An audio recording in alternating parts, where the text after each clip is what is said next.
जय श्री कृष्णा दोस्तों। आज का दिन अत्यंत पावन है। आज है श्रावण मास का तीसरा मंगलवार, जिस दिन मंगला गौरी व्रत का विशेष पुण्य प्राप्त होता है। साथ ही आज है नाग पंचमी, जब हम नाग देवताओं का पूजन करके अपने कुल, संतान और घर की रक्षा का आशीर्वाद मांगते हैं। एक और माता गौरी जी से सुहाग, सौभाग्य और समृद्धि की कामना करते हैं, तो दूसरी ओर नाग देवताओं से सर्प दोष निवारण और परिवार की सुरक्षा की प्रार्थना करते हैं। तो इस विशेष योग पर आज हम आपको सुनाने जा रहे हैं नाग पंचमी व्रत की रहस्यमयी कथाएं और साथ ही मंगला गौरी व्रत की सौभाग्यवती स्त्रियों के लिए कल्याणकारी कथा। तो श्रद्धा से बैठिए, मन, वचन और कर्म से जुड़िए इस दिव्य संगम कथा से, जो आपके जीवन में सुख, शांति और मंगल भर दे। सभी प्रेम से बोलिए, नाग देवता की जय हो, माता गौरी की जय हो। ओम नमः शिवाय। नाग पंचमी की प्राचीन कथा के अनुसार प्राचीन काल में एक सेठ जी के 7 पुत्र थे। सातों का विवाह हो चुका था। सबसे छोटे पुत्र की पत्नी श्रेष्ठ चरित्र की विदुषी और अत्यंत सुशील थी, किंतु उसका कोई भाई नहीं था, इसलिए उसका अपने मायके भी जाना नहीं हो पाता था।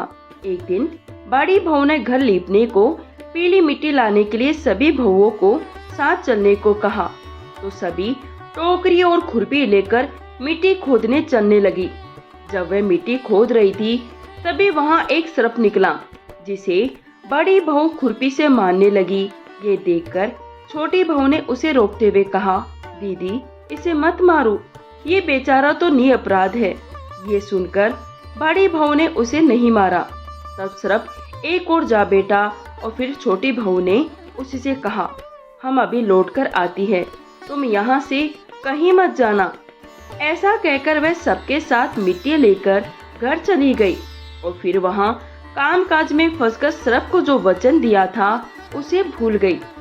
दूसरे दिन जब वह बात उसे याद आई, तो वह सबको साथ लेकर एक बार फिर वहाँ पहुँची और क्या देखती है कि सर्प तो अभी भी उसी जगह पर बैठा है जहाँ उसे कल छोड़कर गई थी। ये देखकर बोली, सर्प भैया नमस्कार।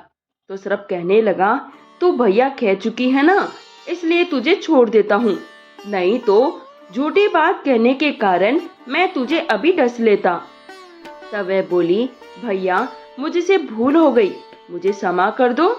सर्प बोला, अच्छा ठीक है, तो आज से मेरी बहन हुई और मैं तेरा भाई। अब तुझे जो मांगना हो तो मांग ले। तब वह बोली, मेरा कोई भाई नहीं है, अच्छा हुआ जो तू मेरा भाई बन गया। फिर कुछ दिन बीतने पर वह सर्प एक दिन मनुष्य का रूप धरकर छोटी बहू के ससुराल पहुंच गया और कहने लगा, मेरी बहन को भेज दो। तो सब कहने लगे, इसका तो कोई भाई नहीं था, आज अचानक इसका भाई कहाँ से आ गया। तो वह कहने लगा, मैं दूर के रिश्ते में इसका भाई हूँ, बचपन में बाहर चला गया था। उसने बहुत तरह की बातें करके उन लोगों को विश्वास दिलाया। उसके विश्वास दिलाने पर घर के लोगों ने छोटी बहू को उसके साथ भेज दिया। चलते चलते बीच मार्ग में उसने बताया कि बहन, मैं वही सांप हूँ, याद आया तुम्हें, इसलिए तो डरना नहीं, और हाँ, जहाँ चलने में कठिनाई हो वहाँ मेरी पूंछ पकड़ लेना। ऐसा कहकर वह मनुष्य से एक बार फिर से सांप में बदल गया और फिर छोटी बहू ने उसके कहे अनुसार वैसा ही किया। इस तरह वह उसके घर पहुंच गई। वहां के धन ऐश्वर्य को देखकर वह हैरान रह गई। बहुत दिन तक वह वहीं रही, उसकी खूब आवभगत हुई। एक दिन सर्प की माता ने उससे कहा, बेटी, मैं एक काम से बाहर जा रही हूँ, तो अपने भाई को ठंडा दूध पिला देना, याद रहे उसे गर्म दूध नहीं पिला देना। उसे ये बात ध्यान नहीं रही और उसने जल्दीबाजी में गर्मा गर्म दूध अपने भाई को पिला दिया, जिससे उसका मुख बुरी तरह जल गया। ये देखकर सर्प की माता बहुत क्रोधित हुई, परंतु सर्प के समझाने पर चुप हो गई। तब उस सर्प ने कहा, अब बहन को उसके घर भेज देना चाहिए।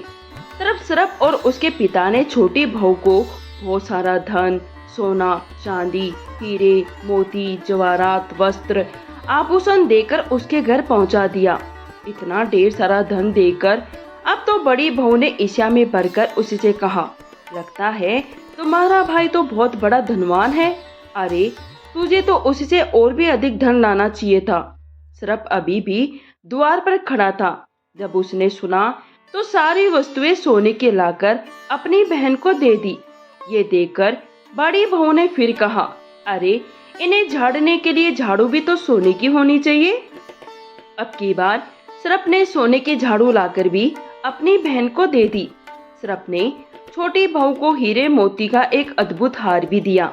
उसकी प्रशंसा उस देश की रानी ने भी सुनी तो वह राजा से कहने लगी, महाराज, सेठ की छोटी बहू का हार उसके पास नहीं बल्कि यहाँ मेरे पास होना चाहिए।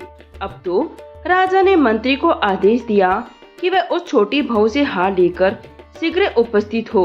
यदि वह ऐसा ना करे तो उसके लिए सजा दी जाए। महाराज का आदेश था तो मंत्री को तो मानना ही था।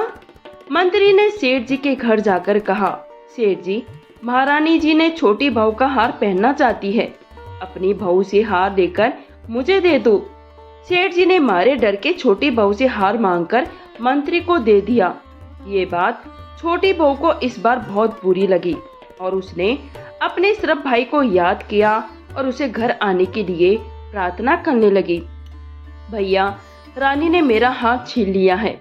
तुम कुछ ऐसा करो कि जब वह हार उसके गले में रहे तब तक के लिए सरप बन जाए और जब वह मुझे वापस दे तो वही हार हीरे मोती का हो जाए। सरप ने ठीक वैसा ही किया। इधर राजमहल में जैसे ही रानी ने वह हार पहना तो वह सांप बन गया। ये देखकर रानी डर के मारे चीख पड़ी और रोने लगी। ये सब देखकर राजा ने सेठ जी के पास खबर भिजवाई कि छोटी बहू को तुरंत भेजो। सेठ जी डर गए कि अब तो राजा न जाने क्या करेगा। वे स्वयं अपनी छोटी बहू को साथ लेकर राजमहल में उपस्थित हो गए। तब राजा ने छोटी बहू से पूछा, तूने क्या जादू किया है? मैं तुझे अभी दंड दूंगा। छोटी बहू कहने लगी, राजन, मेरी दुष्टता क्षमा कीजिए। ये हार तो ऐसा ही है, मेरे गले में हीरे मोती का रहता है और यदि इसे कोई और पहन ले तो दूसरे के गले में ये सांप बन जाता है। ये सुनकर राजा ने वह सरप बना हार उसे देकर कहा, अगर तुम सच कह रही हो तो अभी पहनकर दिखाओ। छोटी बहू ने जैसे ही उसे अपने गले में पहना वह पहले की तरह हीरे मोतियों का हो गया। ये देखकर राजा को छोटी बहू की बात पर विश्वास हो गया। फिर उन्होंने प्रसन्न होकर छोटी बहू को पुरस्कार रूप में और भी बहुत सारी मुद्राएं दी और फिर छोटी बहू बहुत ही प्रसन्नता के साथ अपने हार, अन्य बहुमूल्य वस्तुओं को साथ लेकर अपने घर लौट आई। उसके धन को देखकर बड़ी बहू ने ईर्ष्या के कारण अपने पति को सिखा दिया कि देखो, छोटी बहू के पास कहीं से धन आया है। ये सुनकर उसके पति ने एक दिन अपनी पत्नी को बुलाकर डांटते हुए कहा, ठीक ठीक बता, ये धन तुझे कहाँ से मिला? कौन देता है? तब छोटी बहू फिर से अपने भाई को याद करने लगी और तभी उसी समय सरप ने प्रकट होकर कहा, अगर मेरी धर्म की बहन के आचरण पर तू संदेह करेगा तो मैं तुझे खा जाऊंगा। ये सुनकर छोटी बहू का पति बहुत ही प्रसन्न हुआ। उसने सरप देवता का बड़ा ही सत्कार किया। मान्यता है उसी दिन से नाग पंचमी का ये त्योहार मनाया जाने लगा और स्त्रियां इस दिन सरप को भाई मानकर उसकी पूजा करती है। आइए अब सुनते हैं मंगला गौरी व्रत की कथा। मंगला गौरी व्रत की पुरानी कथा के अनुसार एक बार की बात है, एक छोटे से गांव में एक साहूकार अपनी पत्नी के साथ रहा करता था। साहूकार धनवान था। उसके घर में धन या सुख समृद्धि की कोई कमी नहीं थी, लेकिन फिर भी वह और उसकी पत्नी निसंतान होने के कारण बहुत दुखी रहा करते थे। संतान की कमी उन्हें हमेशा कचोटती रहती थी। एक दिन की बात है, उस साहूकार के घर में एक साधु महात्मा आए। साहूकार ने उनका खूब आदर सत्कार किया और उन्हें अपनी समस्या, अपने दुख के बारे में बताया। साधु महात्मा ने साहूकार की पत्नी को सावन के महीने में मंगलवार को किए जाने वाले मंगला गौरी व्रत करने की सलाह दी। साथ में पूजा विधि के बारे में भी संपूर्ण जानकारी दी। इसके बाद साहूकार की पत्नी ने सावन महीने के मंगलवार से ही मंगला गौरी व्रत करना और पूजन करना शुरू कर दिया। अब वह हर मंगलवार को विधि पूर्वक व्रत और पूजा पाठ करने लगी। इस प्रकार कई महीनों तक उसने ये व्रत किया। एक दिन उसकी भक्ति से प्रसन्न होकर माता पार्वती जी ने भगवान शिव जी से साहूकार और उसके पत्नी को संतान प्राप्ति का वरदान देने के लिए कहा। साहूकार को उसी रात सपने में एक दिव्य शक्ति ने दर्शन देकर कहा, हे साहूकार, एक आम के पेड़ के नीचे भगवान गणेश जी की मूर्ति विराजमान है। तुम उस पेड़ से आम तोड़कर अपनी पत्नी को खिला देना, इससे तुम्हें संतान की प्राप्ति का सुख अवश्य मिलेगा। साहूकार ने अगले दिन सुबह उठकर अपनी पत्नी को इस सपने के बारे में बताया और वह उस आम के पेड़ को ढूंढने निकल पड़ा। बहुत देर तक ढूंढने के बाद आखिरकार साहूकार को वह आम का पेड़ मिला जहां भगवान गणेश जी की मूर्ति विराजमान थी। उसने आम तोड़ने के लिए उस पेड़ पर पत्थर मारना शुरू कर दिया। पत्थर फेंकने से एक आम तो टूटकर नीचे गिर गया, लेकिन गलती से पत्थर जाकर भगवान गणेश जी की प्रतिमा को लग गया। इससे भगवान गणेश जी क्रोधित हो गए। उन्होंने प्रकट होकर उस साहूकार को श्राप देते हुए कहा, हे स्वार्थी मनुष्य, तूने अपने स्वार्थ के कारण मुझे चोट पहुंचाई है। तुझे माँ पार्वती जी की कृपा से संतान की प्राप्ति तो होगी, लेकिन उसकी मृत्यु 21 वर्ष की आयु में ही हो जाएगी। ये सुनकर साहूकार बहुत घबरा गया और वह वापस घर चला गया। उसने वह फल अपनी पत्नी को खिला दिया, लेकिन किसी को भी इस घटना के बारे में नहीं बताया। कुछ दिन बाद भगवान शिव जी और माता पार्वती जी के आशीर्वाद से साहूकार और उसकी पत्नी को पुत्र की प्राप्ति हुई, जिससे उन दोनों के जीवन में खुशियों का कोई ठिकाना नहीं रहा। लेकिन साथ ही साथ साहूकार इस बात से भी मन ही मन चिंतित था कि उसका पुत्र अल्पायु है। देखते ही देखते समय बीतने पर वह बालक 20 वर्ष का हो गया और व्यापार में अपने पिता का हाथ बटाने लगा। एक दिन घर लौटते समय साहूकार पेड़ की छांव में तालाब किनारे बैठकर अपने पुत्र के साथ भोजन करने लगा। तभी वहां पर कमला और मंगला नामक 2 कन्याएं कपड़े धोने के लिए आई और कपड़े धोते हुए आपस में बातें करने लगी। कमला ने मंगला से कहा, बहन, मैंने इस सावन महीने में प्रत्येक मंगलवार को मंगला गौरी व्रत रखने का निश्चय किया है। तुम भी माँ पार्वती को समर्पित ये व्रत अवश्य करना। इससे माता पार्वती जी प्रसन्न होती है और उनकी कृपा दृष्टि भी अपने भक्तों पर बनी रहती है। इस व्रत को करने से मनोवांछित वर और अखंड सौभाग्य की प्राप्ति होती है। कमला की बात सुनकर मंगला भी इस व्रत को करने के लिए तैयार हो गई। दूसरी ओर साहूकार ने उन दोनों कन्याओं के बीच की बात को पूरा सुन लिया और अपने मन में ये सोचा कि ये कन्या मंगला गौरी व्रत करती है, इससे इसे अखंड सौभाग्य की प्राप्ति होगी। तब तो ये मेरे पुत्र के लिए योग्य वधू साबित होगी। ऐसा सोचकर वह उन दोनों के विवाह का प्रस्ताव कन्या के पिता के पास लेकर गया। साहूकार के गांव में प्रतिष्ठा और मान होने के कारण कमला के पिता अपनी पुत्री का विवाह साहूकार के लड़के से करवा देते हैं। विवाह के बाद भी कमला विधि पूर्वक मंगला गौरी का व्रत रखना जारी रखती थी। उसके इस भक्ति भाव से प्रसन्न होकर एक दिन माता पार्वती जी उसे सपने में दर्शन देती है और कहती है, बेटी, मैं तुम्हारी भक्ति से अत्यंत प्रसन्न हूँ, इसलिए तुम्हें अखंड सौभाग्य का वरदान देती हूँ।